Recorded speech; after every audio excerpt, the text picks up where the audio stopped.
bad faith actors immediately swarmed the poor woman. The latest installation was House GOP leader Kevin McCarthy, who said she should apologize for her comments. This is what AOC had to say on the subject, which I found to be quite eliminating, to say the least. So here's what she had to say about this. Should she apologize? Because, guys, it's pretty offensive, folks. I mean,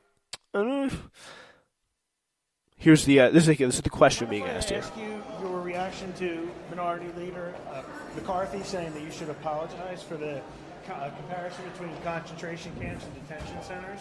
What's your... Well, I think he should apologize for the deliberate conflation and attack on these terms. I think he should apologize for the conditions that he's supporting on the border. He should apologize to the children that have been separated from their parents. He should apologize for his support for widespread human rights abuses. That's what he should apologize for. And until he stops supporting the absolute dehumanizing conditions on our border, I will not apologize for holding him to account for it. Couldn't have said it better myself, in my opinion there. This is what we talk about. This is what we say. People of a minority that is being, you could very easily make the case persecuted for political purposes so that Trump can have a demon, Trump can have an enemy, Trump can inspire fear among his base of this other group that he has used time and time again when he's down in the polls to exploit for political gain. That's what he's done. And that is very, very true here. And I want to give a shout out to Caitlin Dickerson, great teacher of journalism. But she has really done a shocking story in the wake of this concentration camps uproar or hubbub or brouhaha, as you could call it this week, talking about some of this conditions that they have. So she describes a chaotic scene of sickness and filth unfolding in an overcrowded border station in Clint, Texas, where hundreds of young people who have recently crossed the border are being held, according to lawyers who visited the facility this week. Some of the children have been there for nearly a month. Children as young as 7 and 8, many of them wearing clothes caked in snot and tears, are caring for infants they've just met, the lawyer said. So that is 7 and 8. Say it's about 7 and 8-year-old kids caring for random babies. It's testament really to the human spirit there that they're going through this. Toddlers without diapers are relieving themselves in their pants. Teenage mothers are wearing clothes stained with breast milk. Ugh, it's rough. Most of the young detainees have not been able to shower or wash their clothes since they arrived at the facility. There are no toothbrushes, toothpaste, or soap there, or they don't have access to them anyway. There's a stench, said Laura Mukherjee, director of the Immigrants' Rights Clinic for Columbia Law School, one of the lawyers who visited the facility. The overwhelming majority of children have not bathed since they crossed the border. Conditions at the Customs and Border Patrol facilities along the border have been an issue of increasing concern as officials warn that the recent large influx of migrant families has driven many of these facilities well past their capacities. The border station in Clinton is only one of these problems. So, in May, the Inspector General for the Department of Homeland Security warned of dangerous overcrowding among adult migrants housed at the border processing center in El Paso, with up to 900 migrants being held at a facility designed for 125. In some cases, cells designed for 35 people were holding 155 people. I mean, again, I'm sure there are people who are enjoying this on the border, but again, there's a lot of people who I think they support this policy. They've been put in place by this administration because they support this policy, and that's absolutely, totally crucial to remember. Like, this is something that we have to be aware of. This is something that, like, where massive violations of human rights, of decency of your common man are taking place right under our nose. And this is one of these times where you have to look and say, like, I was aware of this, what did I do about it? And this could be a situation where we look back and say, we were stupid. We were really wrong for not doing anything about this. These people being held in such awful conditions. What did we do to stop it? I mean, there isn't much you can do aside from make your voice heard, which is something you have to do at every opportunity, and just pay attention to these stories. Be aware of what is happening. Please, please, please, please, in your own country. Know what's going on. Know what's happening to these people. And that's pretty much, I mean, again, you can protest any way you can. Donate to Racist Texas, RAICES Texas, who is helping with this settling of these Border Patrol people, these immigrants. So that's obviously the best. It's a good thing you do. Get involved in some activism if you really feel passionate about it. But the least thing you can do is just be aware of what's happening in your country, at your own border, what your government is doing to people who have come across the border, young kids trying to go in for a better life.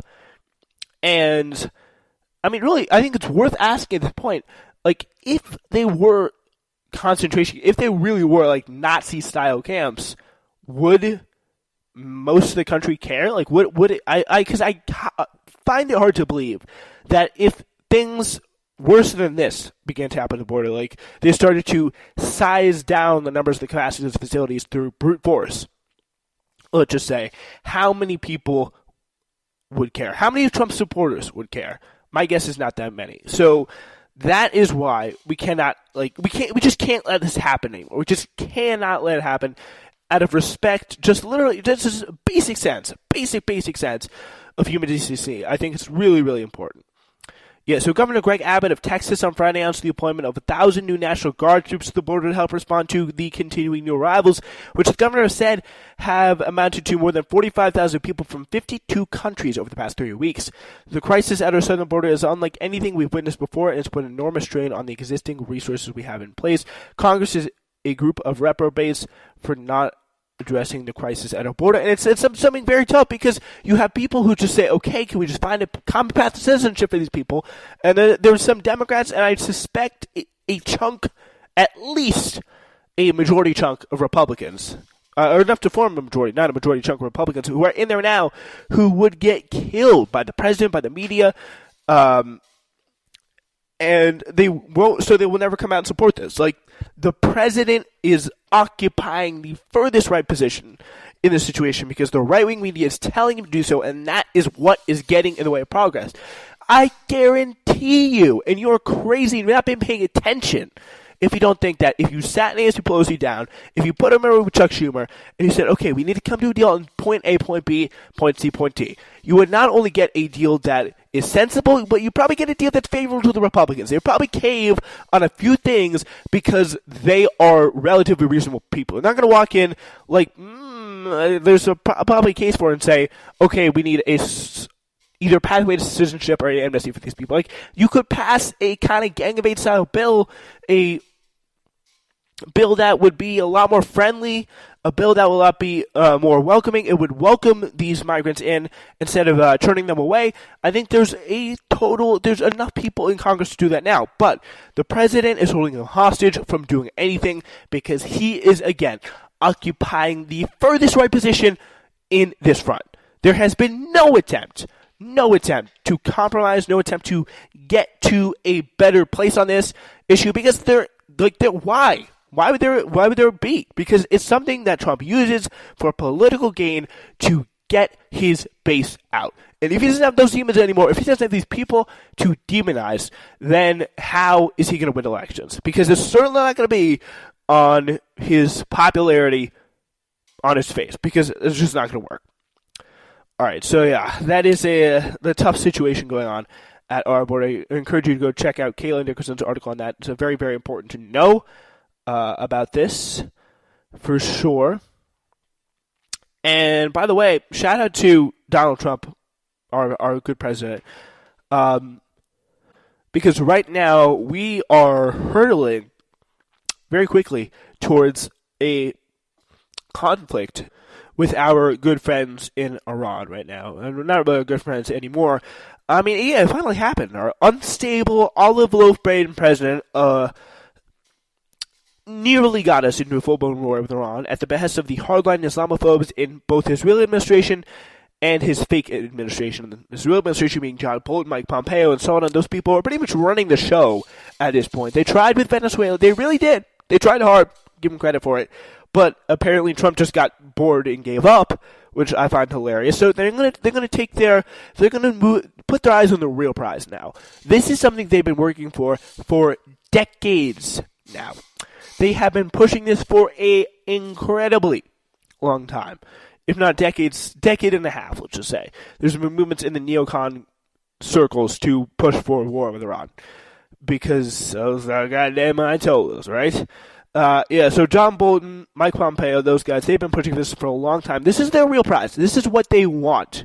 This is like their hallelujah victory scenario. They're about to get it. Trump is just 10 minutes away from launching into a full war with Iran when all of a sudden, picture the scene, he calls it off. No, folks, we're not doing a war, folks. No, folks, there's too many people would die. Too many people would die. I mean, you gotta be wondering what's going through their minds, what conversations they're having at this point, and saying things like, "What is going on? We thought we had this guy in control. We could have gotten to a war. We could have done our heart's desire here. This is infuriating. It's incredible. They pushed for this for so long, which is incredible." He approved the airstrike in retaliation for Iran shooting a U.S. drone out of the sky. An Iranian general claimed on Friday that the U.S. warned the U.S. several times with no answer before firing the missile that it took down, then abruptly called it off on Thursday evening. According to the New York Times, the administration official said that the planes were in the air and the ships were in position, and as Trump would say, they were cocked and loaded, ready to go. On Friday morning, he said fully. On Monday, they shot down an unmanned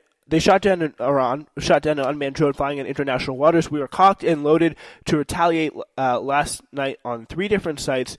When I asked how many will die, 150 people, sir, was the answer from a general. 10 minutes before the strike, I stopped it, not proportionate to shooting down an unmanned drone. I'm in no hurry. Our militaries were built, new and ready to go, by far the best in the world. Sanctions are biting, and more added last night. Iran can never have a nuclear weapon, not the USA, and not against the world. Not against the USA, not against the world, he says. According to Trump, the Times, Trump's advisors split about whether or not to retaliate. The names will most likely not surprise you. Trump's national security advisors were split. Mike Haspel, Gina Haspel, CIA director, was like, "Yeah, let's get him. Let's get those Muslims." So were Mike Pompeo and John Bolton. They want to get the filthy Arabs. But top Pentagon officials cautioned that the action could result in a spiraling escalation with risks for American forces in the region, because as war crazy as they might be, they're nobody's doves. They're definitely nobody's doves on this, on the whole issue of war, obviously. They're Pentagon insiders. Like, they're probably the most pro-war people with a brain there is. But these people, John Bolton, Gina Haspel, they don't have a brain. They're crazy. They're insane. They're out of this world wacky. I think that's what you got to realize. And I mean, everything that has happened in the Trump presidency has led us to this moment. The abandonment of the nuclear deal with Iran, the hiring of Iraq war hawk Bolton to replace H.R. McMaster, remember him as the national security advisor, even the disgustingly effusive praise Trump got from the media for ordering airstrikes in Syria 2 years ago. It doesn't matter that this painfully flimsy pretense for the whole incident, which started this particular escalation in tensions in the first place, attacks on 2 oil tankers owned by countries that are not the United States, nor in Japan, both of whom appear very reluctant to start a global conflict on this. Again, the person who started these escalations were the U.S. by pulling out of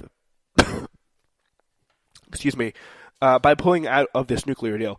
Already Trump's friends on television are giving a bad grade over this. We'll talk about this in a second here. Tucker Carlson, I guess you could shout at him because he's going all fake populist now. He's saying pull out of the war, which is good. I mean, you got some of Trump's more isolationist type people like Mike Cernovich, Tucker Carlson, who are plenty racist but don't like wars that much.